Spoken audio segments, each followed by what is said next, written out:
Hey guys, Brian Hunt here, and welcome to the first episode of the Gear Garage. The Gear Garage is all about me doing reviews and talking about different camera gear that I use in my own productions and different camera gear that I'm looking to invest in to use on different productions.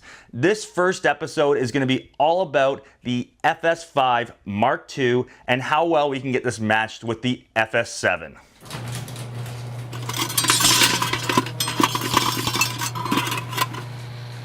So one of the real reasons I got my hands on an FS5 Mark II is because I wanted to see how well it would match with my FS7, which is my main production camera. Now in the past, a couple of years ago, I had an FS5 Mark I, and I had it for about a year, and I used it quite a bit. But my main reason for having that camera was using it as a B camera, on interview shoots as a B camera, and have that on a slider or have it as a side camera. I also wanted to have it so it would be sitting on a Ronin all the time, and I could just be able to jump and grab it and use it, and it would match with my FS7. But I had some major issues with my FS5 Mark I matching with my FS7. Now, in S-Log2, I could not get the two to match that well at all. It was a big frustration thing. It always looked just not nearly as good as the FS7, not even close, and it really was hard to match as a B camera to the FS7.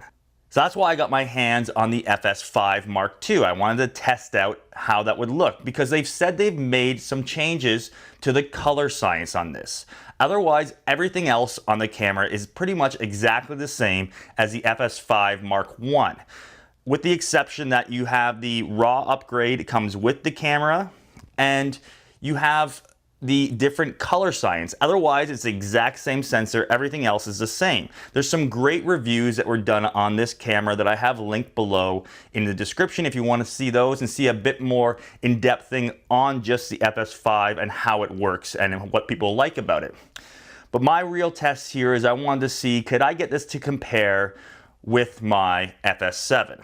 And another reason I wanted to try out this camera is that I really like the form factor and how small the body of this camera is. Right now I have my Fujinon MK lens on the front of it, but if I take this off, you're gonna see how small this body is. It's very small and it's very, very light.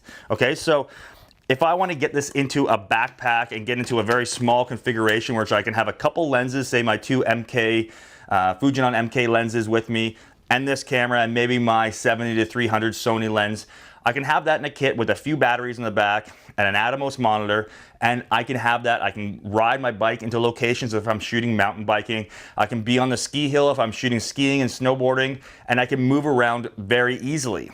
Now the problem with my FS7 is that it's a very big camera, and it takes a lot of time to break down to get small enough for me to fit into a backpack. So this is one of the other considerations I was looking at when I wanted to see this camera again, test it again. That's what I liked about having my FS5 Mark I. But I did not like a lot of the image quality that came out of it. So one of the first tests I did with this camera was shooting it alongside my FS7. And we did some tests in my little small studio with my daughter sitting there, her holding up a color chart, and then we did some shots with her just sitting there and in some different color profiles.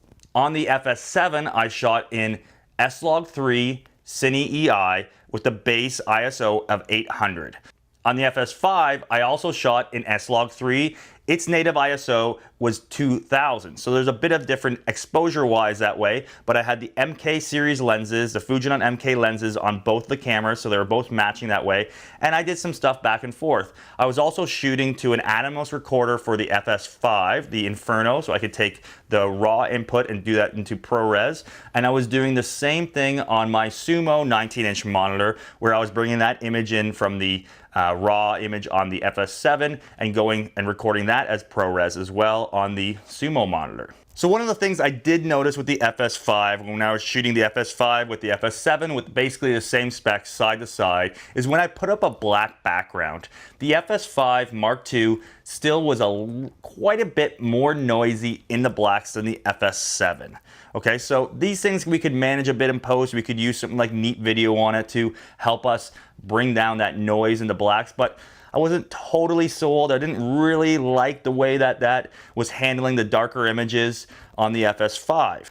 But But overall, yes, I could get this FS5 Mark II to match much better with my FS7, which is great. This could be a great B camera and camera I could be using for interviews and for setting on a gimbal and having it there all the time when I'm shooting on my FS7. Instead of taking my FS7, stripping it down and putting it on my Ronin 2, I could have an FS5 Mark II sitting there all the time ready to go. So I also took this camera out and I ran around with it and did some other test shooting with it. I did test shooting to the SD card to see how the 8-bit worked to the SD card. I did some test shooting with the RAW to the external Atomos recorder to see how the RAW looked, see how the ProRes RAW looked as well. And quite impressed with the camera. It does shoot a beautiful image. It can shoot some amazing stuff. You can shoot that 120 frames per second 4K burst going with the 4K out, which I used before on my FS5 Mark I, and I got some amazing images that way. That time I was using it to a Odyssey recorder, and I was capturing RAW at ProRes at 120 frames per second in 4K in a burst, but looked very cool for a lot of things I was shooting. And with the RAW output on this camera, you still have that 240 frames per second continuous shooting in 1080 to a external recorder like the Atomos Inferno. But I started thinking a little bit more about it, and what I've been using quite a bit as a B camera with my FS7 lately has been my GH5. My GH5 in Vlog, I can match that very well with the FS7 in S-Log 3. Okay, so the two cameras I can match very well. And for what I was talking about before about having this a really small and compact camera and being able to move around with it and have it in a small backpack and be able to get on the ski hill with it very easily, the GH5 is even smaller than this. And the GH5 shoots a much better and higher bit rate and color range internally. It's a 10-bit camera. It can shoot 422 10-bit, and I can actually do things on the Panasonic and the GH5 where I can move between shooting 4K, shooting 4K 60, shooting 1080, 120, much quicker than I can on this camera. And I can have the top on it, and I can still have my XLR inputs. I don't have the built-in NDs like you do on here, and the built-in variable ND on here is amazing. I did miss this quite a bit. I have the FS7 Mark I that just has the regular NDs. The FS7 Mark II has the variable NDs, and the variable ND built into these cameras is awesome to be working with. It really helps to speed things up. I wish I had an FS7 Mark II, but for right now, my FS7 Mark I is still my workhorse. So do I think the FS5 Mark II is going to be a replacement or a better option than me using my GH5 for some of these different scenarios? And I don't really think so. I'm not totally sold on it. I was really hoping to be.